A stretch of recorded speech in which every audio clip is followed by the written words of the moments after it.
वक्फ संशोधन बिल को लेकर जंतर मंतर पर हल्ला बोल। All India Muslim personal law board का विरोध प्रदर्शन।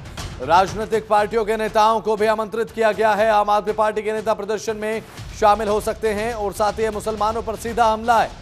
All India Muslim personal law board की तरफ से यह सीधी बात कही गई है कि यह मुसलमानों पर सीधा हमला है। All India Muslim personal law board ने खुलकर इसका विरोध किया है। जो नया वक्फ संशोधन बिल केंद्र सरकार लाने की तैयारी में है, जिसका विरोध यहां पर all India Muslim personal law board की तरफ से किया जा रहा है और इसको मुसलमानों पर सीधा खतरा बताया गया है। बोर्ड के प्रवक्ता इलियास ने कहा कि हमें उम्मीद थी कि संसद में संयुक्त समिति हमारे सुझाव पर विचार करेगी, लेकिन न तो हमारी राय पर विचार हुआ और न ही विपक्षी दलों की तरफ से प्रस्तावित संशोधनों को शामिल किया गया। उन्होंने कहा कि all India Muslim personal law board से संसदीय पैनल की तरफ से मांगे गए सुझाव पर ईमेल के माध्यम से 3.6 करोड़ से अधिक प्रतिक्रियाएं उपलब्ध कराई हैं। तो अभी फिलहाल स्थिति संवेदनशील है। पुलिस की तरफ से तमाम इंतजाम यहाँ पर सुरक्षा को लेकर किए गए हैं ताकि कोई भी ऐसी परिस्थिति उत्पन्न न हो जो कि लॉ एंड ऑर्डर को चुनौती देती हुई नजर आए। ज्यादा जानकारी के साथ नमित त्यागी हमारे संवाददाता जुड़ चुके हैं। नमित, फिलहाल क्या कुछ ताजा जानकारी इस प्रदेश को लेकर, क्या हलचल यहाँ पर जंतर मंतर पर देखने को मिल रही है? संशोधन बिल के खिलाफ जो है जंतर मंतर पर all India Muslim personal law board और कई मुस्लिम संगठनों का जो विरोध प्रदर्शन है वो लगातार जारी है और लगातार जो मंच पर तमाम सांसद मौजूद हैं, चाहे उसमें असदुद्दीन ओवैसी की बात करें, इमरान मसूद की बात करें, इसके अलावा जावेद आजाद की बात करें जो कि किशनगंज से कांग्रेस के सांसद हैं, वो लगातार इस बात को कह रहे हैं कि जो ज्वाइंट पार्लियामेंट कमेटी का गठन किया गया था उसमें जो हमारे सुझाव थे, हम सुझावों पर जो है वो गौर किया जाएगा। इसके साथ साथ अभी कुछ देर पहले ही एक तरफ जहां all India Muslim personal law board का प्रोटेस्ट चल रहा है, तो वहीं दूसरी तरफ कुछ हिंदूवादी संगठनों ने यहां पर आकर जय श्री राम के नारे लगाए हैं और उन लोगों का कहना है, जो हिंदूवादी संगठन है, कि हम नारा तकदीर का नारा यहां पर नहीं लगने देंगे, क्योंकि सुबह से कई मुस्लिम संगठन के जो लोग यहां पर पहुंचे थे वो नारा तकदीर का नारा भी लगा रहे थे। तो ऐसे में अब दो तस्वीरें देखने को यहाँ पर मिल रही है। एक तरफ हिंदूवादी संगठन के कुछ लोग हैं जो कि जय श्री राम के नारे लगा रहे हैं, तो दूसरी तरफ जो मुस्लिम संगठन के लोग हैं वो यहाँ पर नमित, यहाँ पर एक पुलिस प्रशासन की जिम्मेदारी भी बेहद ज्यादा बढ़ जाती है कि कोई ऐसी कंडीशन, कोई ऐसी परिस्थिति उत्पन्न हो जो लॉ एंड ऑर्डर को चुनौती देती हुई नजर आए। पुलिस प्रशासन की तरफ से सुरक्षा के लिहाज से क्या इंतजाम फिलहाल जंतर मंतर पर?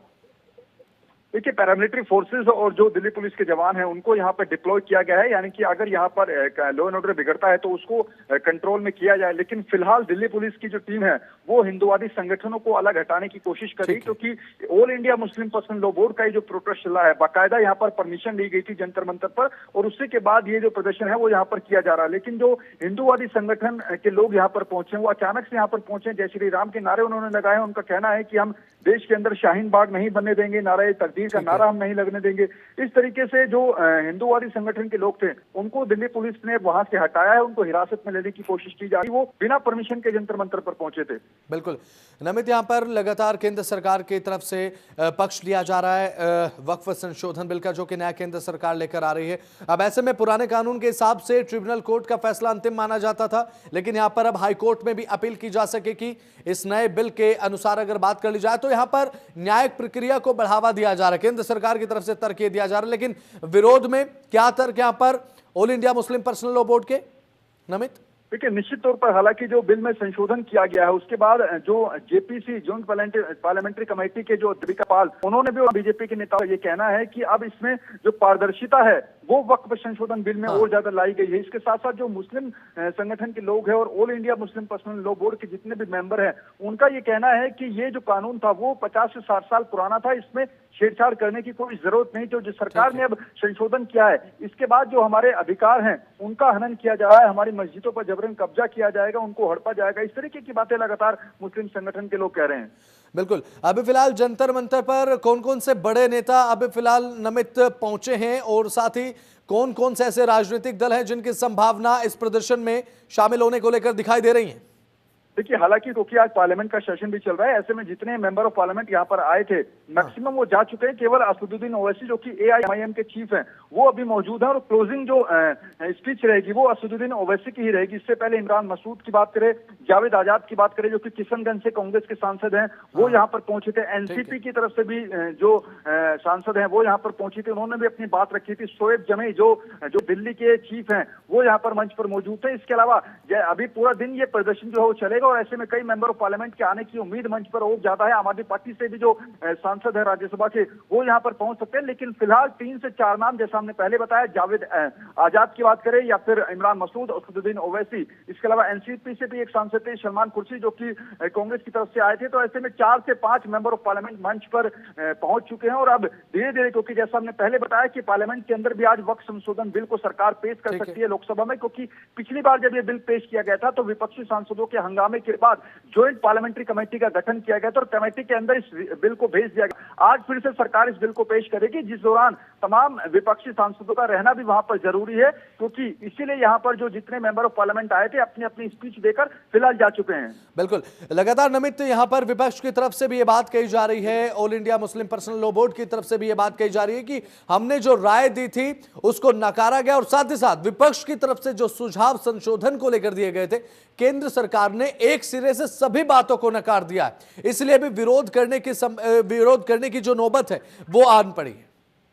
देखिए, बिल्कुल इसमें कोई दो राय नहीं, क्योंकि लगातार जितने भी लोग यहाँ पर मौजूद हैं जिनसे हमारी बातचीत हुई है, उनका ये कहना था कि ज्वाइंट पार्लियामेंट्री कमेटी सरकार की तरफ से बनाई तो गई थी, लेकिन उसमें जब हमने अपने विचार रखे उन विचारों पर कोई गौर नहीं किया गया, हमारी बातों पर ध्यान नहीं दिया गया। और इसके साथ साथ तमाम जो विपक्षी सांसद थे उनका भी ये कहना था कि हमारी तरफ से भी जो विरोध दर्ज कराया गया था उन बातों पर कोई ध्यान नहीं दिया गया। तो ऐसे में ज्वाइंट पार्लियामेंट्री कमेटी ने अपनी पूरी जो रिपोर्ट है वो सौंप दी है, लेकिन ज्वाइंट पार्लियामेंट्री कमेटी की रिपोर्ट से कहीं ना कहीं all India Muslim personal law board जो है वो सहमत नजर नहीं आ रहा है।